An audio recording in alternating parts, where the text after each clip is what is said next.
Hi everybody, welcome back. Tony again here with Shinsho Yoga, and this week I would like to work on an arm balanced and advanced posture known as crow, or in Sanskrit called Bakasana. Now, crow is often mistaken for crane and crane mistaken for crow. They're two separate postures, right? And I'm going to go over crow today, and another video I'll do crane because I need content for the channel. I can't do it all in one video. But the difference between them, if you're familiar with the postures, crow is an arm balance where the knees come behind the elbows, and crane is an arm balance where the knees come up into the armpits. Crane, depending on your body, can be very challenging. It's challenging for me. Crow is challenging to get clean, for lack of a better term. But I will break out some props, and I'm going to show you with blocks how to do this posture if you struggle with it, and to discuss a little bit about body types. But going into crow, you do need to have a certain number of things happening in able to do this posture. Again, this is an advanced posture, and when I mean advanced posture, it doesn't mean that you have to be an expert at yoga. What it means is you have to have enough of a background in yoga to understand what the body should be doing in these, to be able to protect yourself getting into it, and enough openness in the body to do it. This is not a pose for someone who's brand new to yoga, right? You've done yoga for a little bit and at least have an understanding of where your body is and have a degree of openness in it before trying this, if you want to be successful in it. So a couple things before I demonstrate and get into how to do this. First thing is where you need to be open, right? Openness is going to require in crow, one is wrists. If you have wrist issue, because this is an arm balance up on the hands here, if you have issues in the wrists, this is going to be a challenge. So if down dog hurts for you on a regular basis, or plank hurts for you, or chaturanga dandasana hurts for you in this area here, crow isn't going to be any different. So you'll want to work on opening this part of the body, wrists and forearm and hands, to get successful in this. For those of you who don't necessarily have wrist issues with it, but wrist can be challenging, say in down dog or things like that, you would make similar adjustments in this, and I'll demonstrate that.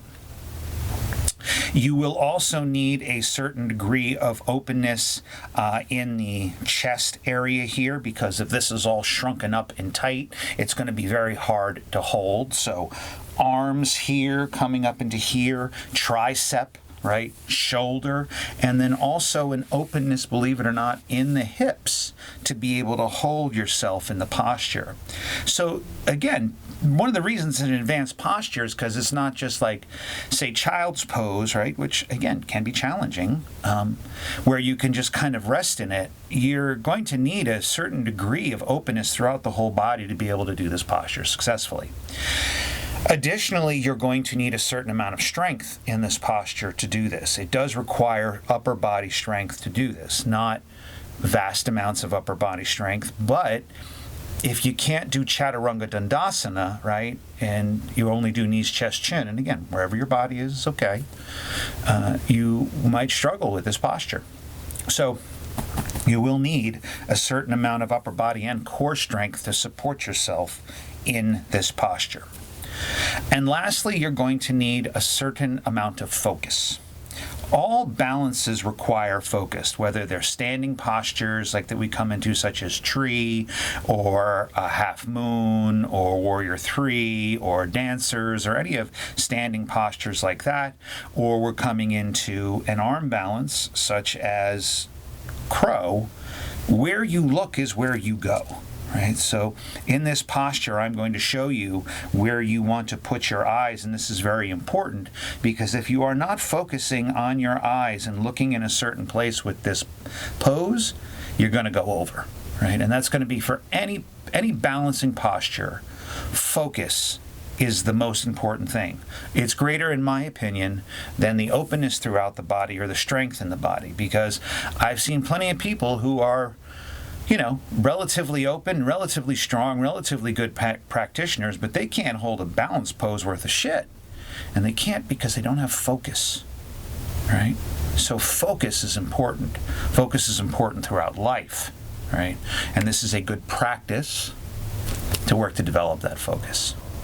So, with those disclaimers out of the way, let me talk or demonstrate how we get into crow, okay? So, I am going to do it from the side initially here, and then I'll come to the front, right? So, let me go this way instead, all right? Just because I have a camera right there. So, coming into crow, you're going to start from all fours. Now, one of the things you'll notice the way my hands are, they are slightly rotated out. This is the same discussion that I've had with downward facing dog. Depends on how your body is, right? My hands this way point my elbows out that way, right? That's no good. I need my elbows to be here, right? Not here, right? To be able to get into this posture, because I need to put my knees here.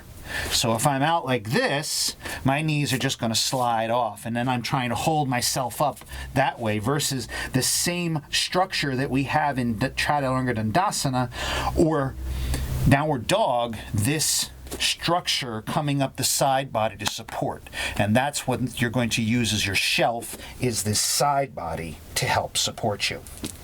So for me, the palms rotate out. Your body may be different, but you want those elbows to be able to come up, this tricep to come to the side body. From here, lift the gaze, looking forward. Don't look down, look forward. From here, you're going to come up onto the toes and bring the the knees up to the elbows, right? So we're in this kind of posture here. I might slip a little due to these pants, but in this posture here, right? And this is how I'll show you with blocks in a moment how to get them directly into the elbows, but this is how my body works because of how my hips are. My knees are going to come off to the side of the elbow. My posture, my vision comes forward, I come up onto my toes, I shift the weight forward, and then from here, come up off the toes and hold the posture.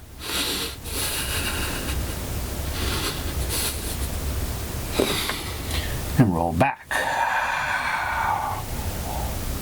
Now, in that, you probably saw that my elbows and my knees were like this. There's a reason for that. My hips naturally splay outwards, right? I can't get my elbows, my knees above my elbows like you will see in the full traditional crow without the use of props, because my hips just want to do this, right? In order for me to do that in that way, I would have to squeeze all of this in and hold it all so tight to try to pull it up. I can't maintain the posture, right? You want to be able to rest in these postures. You want to be able to come up into it and stay in the posture, right? So if I'm squeezing everything in, I'm too active. We want the posture, we want the pose to be passive. We want the structure to support us. So my knees, because of how my hips are, have to go out to the side. If I want to do it the way you see the wonderful poses that you see of perfection in social media, for me to do that, I need blocks. This raises me up enough to be able to get, and I still have to do my hands the same way, to get my knees up into my armpits, not my armpits, but behind.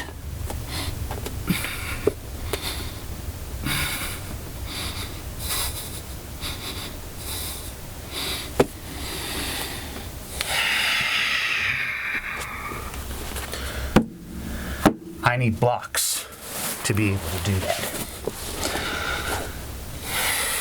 So, Advanced posture. Lots of openness needed. Coming into that.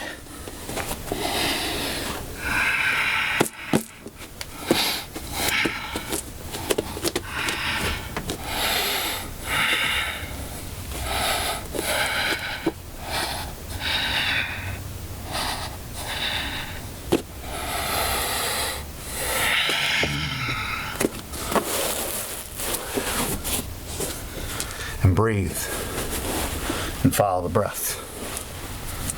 As your thoughts arise, acknowledge them, allow them to pass by, return to the breath. So, that's crow. Openness in the upper body, strength in the upper body, focus needed. Use the blocks as needed to be able to access properly, know your body, know how it works, and breathe. Thanks again for watching. Namaste.